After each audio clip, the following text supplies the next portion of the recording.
Hello friends, कैसे हैं आप लोग। मेरे चैनल रूही एडुकेटर पे आप लोगों का बहुत बहुत वेलकम है फ्रेंड्स। और देखिए, मैंने एक बार आपको डिटेल नोटिफिकेशन सेंड किया था और वो जो वीडियो था आप सब लोग वो भी देख सकते हैं। और यहाँ पे मैं ये अगेन जो क्वालिफ़िकेशन से लेकर के कुछ डाउट्स आ रहे हैं लोगों में कि हमारे पास जैसे बीएससी में माइक्रोबायोलॉजी है या हमने फिज़िक्स ऑनर से किया हुआ है, तो क्या हम उसके बाद ये जो है एलिजिबिलिटी है हमारी कि हम नेचुरल साइंस के लिए फॉर्म भर सकें, क्या हम एलिजिबल हैं या नहीं। तो कई लोगों के डाउट्स आए। उसके बाद फिर मैंने ये वीडियो, एक और शॉर्ट वीडियो बनाने जा रही हूँ। और इसमें आप प्लीज़ बिल्कुल देख लीजिए कि क्या क्या चीज़ें हैं और कन्फ्यूज़न मत करिए कोई भी। और देखिए, इसमें ये दिया हुआ है फ्रेंड्स कि सबसे पहले तो यहाँ पे मैंने मेल का ले लिया है, तो फिर से बता देती हूँ कि देखिए, ये जो पोस्ट कोड है वो 35/21 है, यानी 3521 है। और जो नेम ऑफ द पोस्ट है, ये बात की जा रही है train graduate teacher natural science male के लिए, ठीक है। और ये डायरेक्टरेट ऑफ एजुकेशन जारी करते हैं इसको। और नंबर ऑफ़ वैकेंसीज़ यहाँ पर हैं वो टोटल 1040 है। और ईडब्ल्यूएस की 29 है, अनरिजर्व्ड की 482, ओबीसी की 242 और एससी की 198, एसटी की 89 है। तो और इसमें क्या है, इंक्लूडिंग पीडब्ल्यूडी और वीएच वर्टिकल जो हैंडीकैप का रिजर्वेशन होता है 20। तो इसमें अब एजुकेशनल क्वालिफिकेशन जो हमारे पास मेन पॉइंट है उसकी तरफ आ जाते हैं। देखिए, यहाँ पे जो एजुकेशनल क्वालिफिकेशन है, जो एसेंशियल मांगा गया है फ्रेंड्स, उसमें देखिए क्या दिया हुआ है। आप सभी लोग बिल्कुल यहाँ पे आपको क्लियर और हो जाएगा जितने लोगों को नहीं समझ में आ रहा है। देखिए, इसमें कहा है कि अब बैचलर डिग्री ऑनर्स हो या फिर सिर्फ पास हो, आपका कोई ज़रूरी नहीं है। कुछ लोग जो है बिना ऑनर्स के भी, बहुत से लोग हैं जिनके पास ऑनर्स की डिग्री नहीं होती है। तो ऑनर्स और पास और equivalent from a recognised university having 45% in aggregate in two school subjects, of which at least one out of the following should have been the elective level। ठीक है, अब देखिए इस लाइन का क्या मतलब हुआ। इसमें ये बता रहे हैं फ्रेंड कि जो आपके पास बैचलर डिग्री है, ठीक है, वो ऑनर्स हो या फिर नॉर्मल हो, और या तो फिर ये इक्विवेलेंट हो, ठीक है, किसी भी रिकॉग्नाइज्ड यूनिवर्सिटी से आपने किया हो, मान्यता प्राप्त हो, अनरिकॉग्नाइज्ड कोई संस्थान ना हो, उसके इक्विवेलेंट हो, और इसमें आपको 45% मार्क्स एग्रीगेट में मिले हों बैचलर डिग्री में। और एग्रीगेट किस चीज़ का फ्रेंड्स, किसी भी दो स्कूल सब्जेक्ट का। जैसे कि मान लीजिए, अगर मैं बात करती हूँ कि किसी ने 12th में जो है आपका बायोलॉजी लिया, ठीक है, बायोलॉजी है तो उसमें उसका जूलॉजी बॉटनी हो गया। और किसी ने बायोलॉजी और केमिस्ट्री से किया हुआ है तो उसका क्या होगा, उसका जो है केमिस्ट्री भी होगा, बायोलॉजी भी होगा, आई मीन जूलॉजी बॉटनी भी होगा। ये 12th लेवल पे एक सब्जेक्ट आ जाएंगे।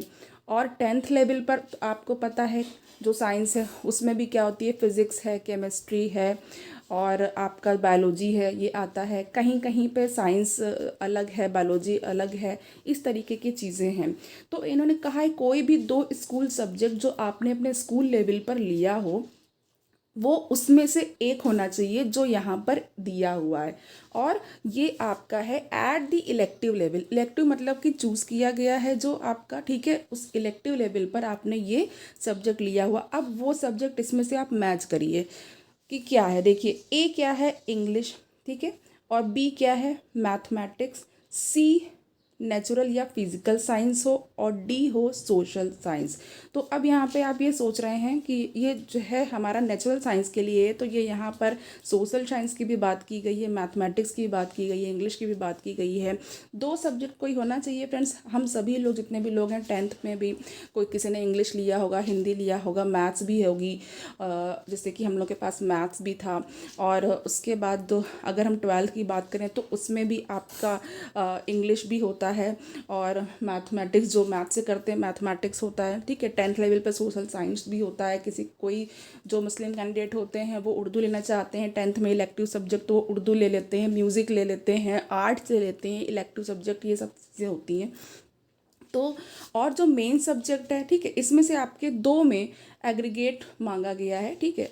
और यहाँ पे देखिए, अब जैसे मैं नेचुरल साइंस या फिजिकल साइंस की बात करूँ, क्योंकि ये जो वैकेंसी है ये नेचुरल साइंस और फिजिकल साइंस दोनों देखिए यहाँ पे डैश कर सॉरी स्लैश लगा करके दिया हुआ है, ठीक है। तो इसीलिए इसमें अब यहाँ पे या तो आपके पास नेचुरल साइंस और सोशल साइंस दो होगा तो इसके एग्रीगेट में हो, ठीक है, और ये आपका ग्रेजुएशन लेवल पर हो।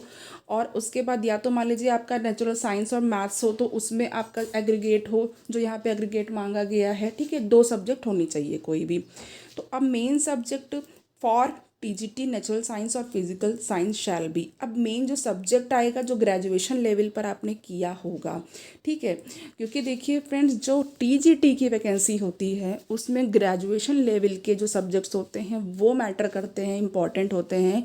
और जब पीजीटी का होता है तो ग्रेजुएशन तो उसमें होता ही है, प्लस साथ में आपका स्पेशलाइजेशन किस सब्जेक्ट में है, ठीक है। आपने बायोटेक्नोलॉजी से किया है, आपने माइक्रोबायोलॉजी से किया है, मतलब लाइफ साइंसेस के सब्जेक्ट लिए हुए हैं, या फिर आपने प्लेन बॉटनी से किया हुआ है, या जूलॉजी से किया हुआ है, अप्लाइड है कुछ, तो ये सारी चीज़ें होती हैं। तो यहाँ पे हम बात करें टीजीटी नेचुरल साइंस या फिजिकल साइंस के लिए, तो इसमें कहा है कि आपके पास, देखिएगा फ्रेंड ध्यान से, बी फिजिक्स, ठीक है, शैल बी फिजिक्स, फिजिक्स हो, केमिस्ट्री, बायोलॉजी, इसमें जिसमें बॉटनी एंड जूलॉजी, ठीक है। और सोशल साइंस के लिए है या हिस्ट्री या पॉलिटिकल साइंस या इकोनॉमिक्स या बिजनेस स्टडीज़ और सोशलॉजी, जियोग्राफी और साइकोलॉजी, ठीक है। ये आपके इनमें से यहाँ पे जो है आपका मेन सब्जेक्ट जो है ये होना चाहिए। तो अब अगर टीजीटी नेचुरल साइंस की बात करें तो इसमें, या फिजिकल साइंस की बात करें तो देखिए बहुत से लोग हैं जो फिज़िक्स और केमिस्ट्री, जैसे ग्रेजुएशन लेवल पे क्या होता है कि हम लोग 3 सब्जेक्ट लेते हैं, जो जनरल जो यूनिवर्सिटीज़ होती हैं, जैसे कि क्या होता है कि 3 सब्जेक्ट्स हम लोग ले करके चलते हैं, ठीक है। फर्स्ट ईयर में 3 सब्जेक्ट कर लिए, जैसे कि जूलॉजी, बॉटनी, केमिस्ट्री ले ली। उसके बाद सेकेंड ईयर में जूलॉजी, बॉटनी, केमिस्ट्री ले ली, हो गया। फिर थर्ड ईयर में हमको क्या होता है, थर्ड ईयर तक आते आते यूनिवर्सिटीज़ में ऑप्शन अगर होता है कि आप थर्ड ईयर पे 1 सब्जेक्ट ड्रॉप करना है आपको, आप सिर्फ 2 सब्जेक्ट लेंगे। तो आप किसी किसी को मैंने बताया कि जैसे कि केमिस्ट्री डिफ़िकल्ट लगती है तो वो केमिस्ट्री छोड़ देते हैं, किसी किसी को जो है बॉटनी डिफ़िकल्ट लगती है छोड़ देते हैं, कुछ लोग जूलॉजी में डिसेक्शन से घबराते हैं तो छोड़ देते हैं। लेकिन 2 सब्जेक्ट तो आपके पास रहता है ना, मेन सब्जेक्ट, ठीक है। तो वही इसमें दिया हुआ है कि या तो फिज़िक्स केमिस्ट्री हो, या तो फिर केमिस्ट्री बायोलॉजी हो, फिज़िक्स बायोलॉजी हो, ठीक है। अब बायोलॉजी में बॉटनी एंड जूलॉजी तो आती ही है फ्रेंड। तो चलिए, और सोशल साइंस वालों के लिए ये कहा गया है, जैसे जो यहाँ पे नेचुरल साइंस के लिए वैसे ही सोशल साइंस के लिए, कि हिस्ट्री है, पॉलिटिकल साइंस है, इकोनॉमिक्स है, कोई भी आपका कॉम्बिनेशन चलेगा, बिजनेस स्टडीज़ है, सोशलॉजी है, जियोग्राफी है, साइकोलॉजी है, ठीक है। तो ये कॉम्बिनेशन के आपके सब्जेक्ट्स हैं जो आपने ऑप्ट किए होंगे, लिए होंगे। तो अब यहाँ पे देखिए उसके बाद क्या दिया गया है कि provided further that the requirement as to minimum of 45% marks in the aggregate at graduation level shall be relaxable in case of। अब यहाँ पे जो मिनिमम 45% मार्क्स दिए हुए हैं कि इतने होने चाहिए तब आप फॉर्म भर पाएंगे, तो अब या मतलब आप एलिजिबल होंगे, तो ये चीज़ भी इन्होंने कहा है कि इसमें भी दरिया दिली दिखाई गई है, इसमें भी रिलैक्सेशन दिया गया है। कब किस किस केस में रिलैक्सेशन दिया गया है, वो रिलैक्सेशन दिया गया है यहाँ पे देखिए कि ऐसे candidate who passes a post graduate qualification in any of the teaching subjects listed above, ठीक है, जिन्होंने ऊपर दिए गए सब्जेक्ट में से किसी भी एक में पोस्ट ग्रेजुएशन किया हो। तो देखिए अगर मान लीजिए किसी ने बॉटनी से पोस्ट ग्रेजुएशन भी किया है तो, और उसका किसी कारणवश 45% ग्रेजुएशन में नहीं हो पाया है, ठीक है भाई, सबके साथ मुश्किलें आ जाती हैं, किसी की एग्ज़ामिनेशन टाइम पे जो है तबीयत ख़राब हो जाती है, किसी के घर में शादी हो जाती है, कोई भी दिक्कत आ सकती है, ह्यूमन लाइफ है, ठीक है, सोशल हैं हम लोग। तो इसके लिए इन्होंने ये सारी चीज़ें मैटर कर दी हैं, तो इन्होंने रिलैक्सेशन दे दिया कि अगर मान लीजिए किसी ने ग्रेजुएशन में बॉटनी ली हो और उसने बॉटनी से ही एमएससी कर रखा हो, तो ये 45% आपके ग्रेजुएशन के लिए ये रिलैक्सेबल है, ये कम कर देंगे। लेकिन देखिए अभी इन्होंने ये नहीं कहा है कि कितना, यहाँ पे देखिए मेंशन नहीं, जो चीज़ मेंशन है वही हम बता सकते हैं आपको, उससे ज़्यादा नहीं बता सकते।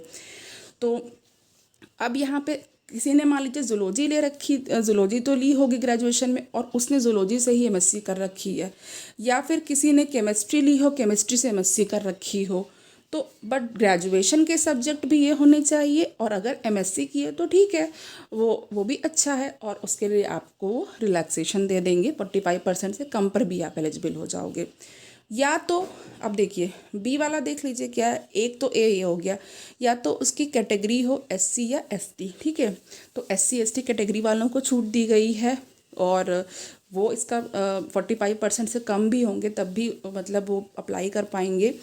फिर क्या है, फिजिकली हैंडीकैप्ड कैंडिडेट्स के लिए की दी गई है कि जो फिजिकली हैंडीकैप्ड हैं भाई, दिव्यांगजन जो होते हैं, और उसके बाद फिर डिग्री या डिप्लोमा हो ट्रेनिंग एजुकेशन में, ठीक है, जो एजुकेशन की जो आपको ट्रेनिंग मिली है उसमें डिग्री डिप्लोमा लिया हो कुछ भी।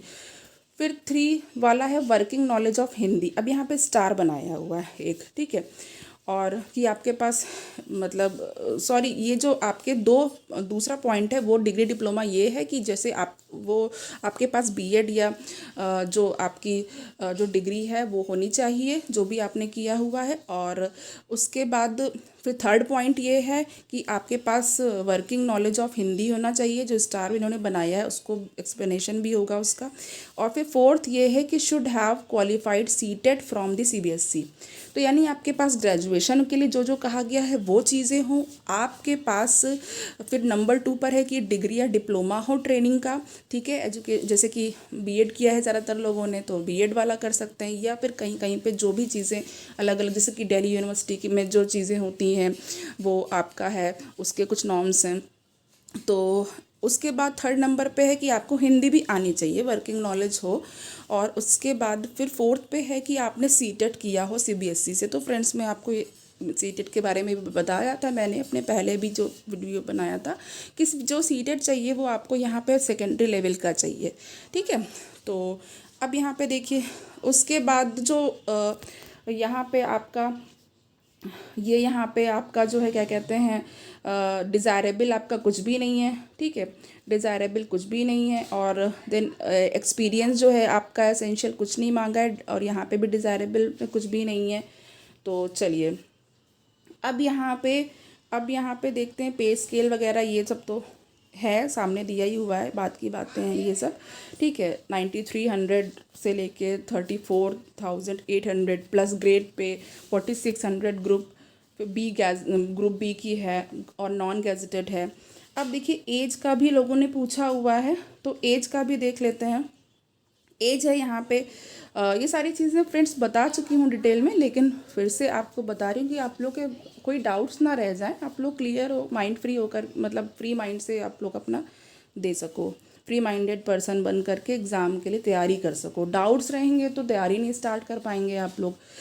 चलिए बिलो 32 ईयर्स, ठीक है, इसमें एज जो है वो 32 ईयर से बिलो होनी चाहिए, एज लिमिट है ये, मतलब 32 तक हो या उससे नीचे हो।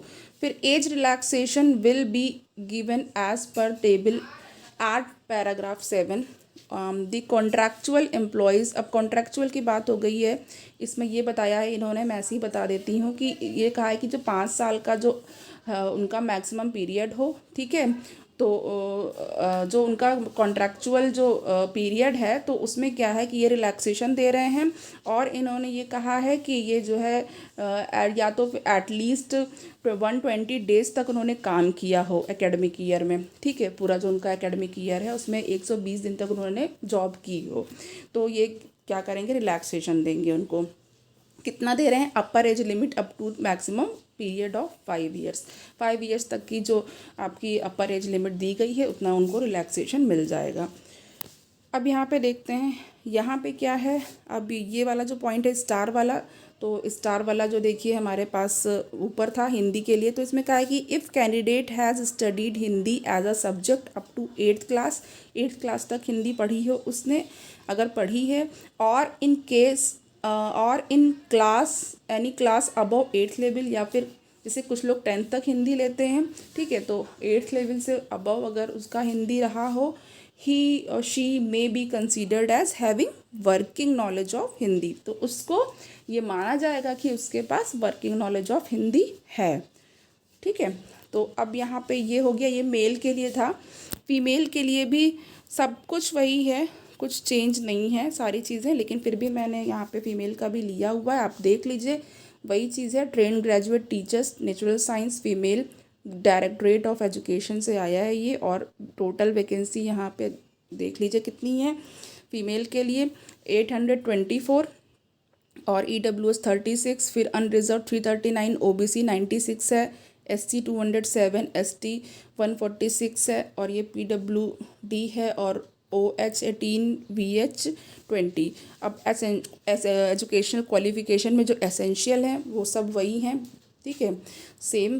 तो यहाँ पे मैं बता देती हूँ, इसमें भी exactly a bachelor degree honours और पास और equivalent from recognised university having secured 45% marks in aggregate, ठीक है, एग्रीगेशन में 45% मार्क्स हो in 2 school subjects of which at least one out of the subject should have been as the elective level, जिसमें से जो है वो आपका जो 2 स्कूल सब्जेक्ट हो वो बताया ही था, ये सारी चीज़ें उसको आप देख लीजिएगा। और देन यहाँ पे जो इन्होंने इलेक्टिव लेवल जो बताया हुआ है वो है यहाँ पे A इंग्लिश, फिर B मैथमेटिक्स, C नेचुरल या फिजिकल साइंस रही हो, या फिर सोशल साइंस रही हो, इस तरीके से। और नोट में यहाँ पे देख लीजिए क्या है। अब मेन सब्जेक्ट जो बताए गए हैं TGT नेचुरल साइंस के लिए या फिजिकल साइंस के लिए, वो physics, chemistry, biology, botany and zoology, biology में ही बॉटनी एंड जूलॉजी ये सब आ जाएगी। और आपका फिर सोशल साइंस के लिए बताया गया है friends, history, political science, economics, business studies, sociology, geography, psychology.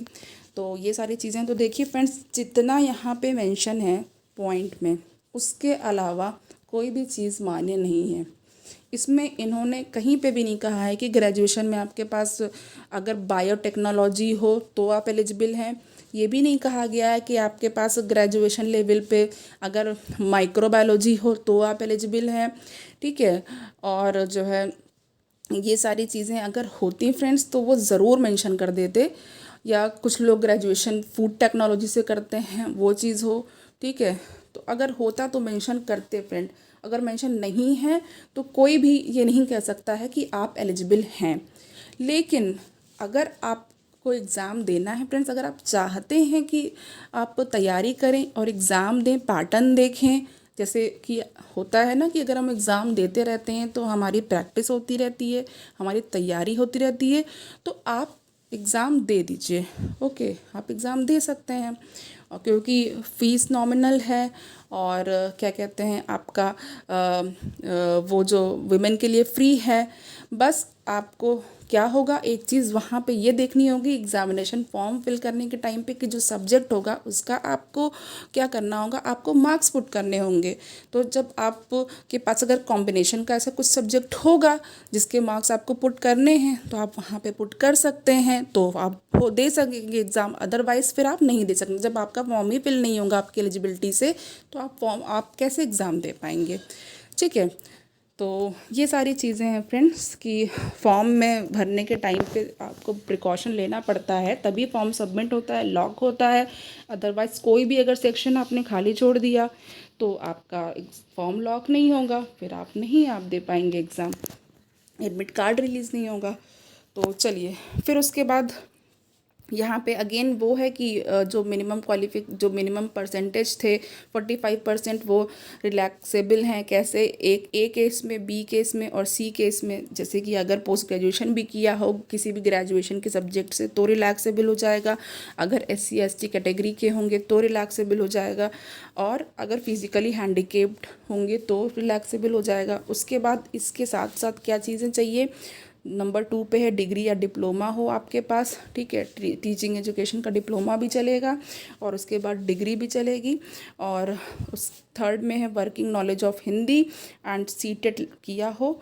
और देन उसके बाद यहाँ पे एक्सपीरियंस भी वही सारी चीज़ें, डिज़ायरेबल में कुछ नहीं मांगते हैं ये, एक्सपीरियंस एसेंशियल निल, डिज़ायरेबल निल।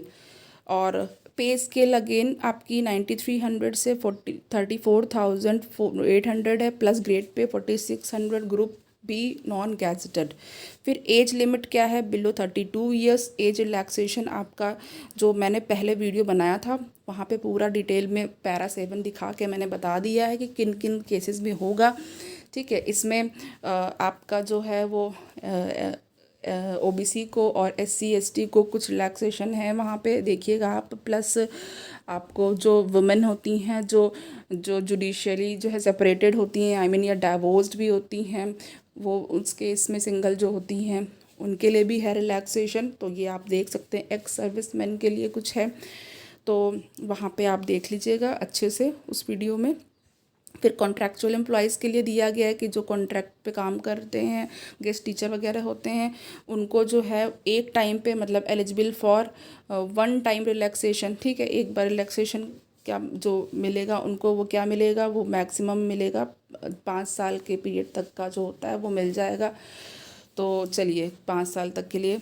और उसके बाद आपका ये होगा कि आगे भी कंडीशंस दी हुई हैं जिसमें इन्होंने जो है एटलीस्ट 120 डेज़ तक वर्क किया हो, एक पर्टिकुलर उस एकेडमिक ईयर में काम किया हो 120 डेज़ तक। एक जैसे कि मान लीजिए अब कुछ लोग होंगे वो कई साल से लगे हुए होंगे, जैसे कि 1 साल में इनका कितना होना चाहिए, उस पर्टिकुलर एकेडमिक ईयर में इनका होना चाहिए 120 डेज़ का, ठीक है। और जो लोग मान लीजिए नेक्स्ट एकेडमिक ईयर जैसे कि 2 साल से तक हैं गेस्ट टीचर, 3 साल हैं कॉन्ट्रैक्ट पे काम कर रहे हैं, उनका कॉन्ट्रैक्ट जैसे कि एक्सटेंड होता रहता है, 11 मंथ का कॉन्ट्रैक्ट होता है ना, देन उसके बाद रिवाइज्ड होता है, तो उसमें भी है कि आपने 120 ईयर का काम किया हो इस तरीके से। चलिए नेक्स्ट हम देख लेते हैं, आपके पास फिर से वही आपका जो पोस्ट है वो बताया हुआ, identified suitable for PWD OH OL BL OAL OA, ये सब दिया हुआ है कैटेगरी वगैरह।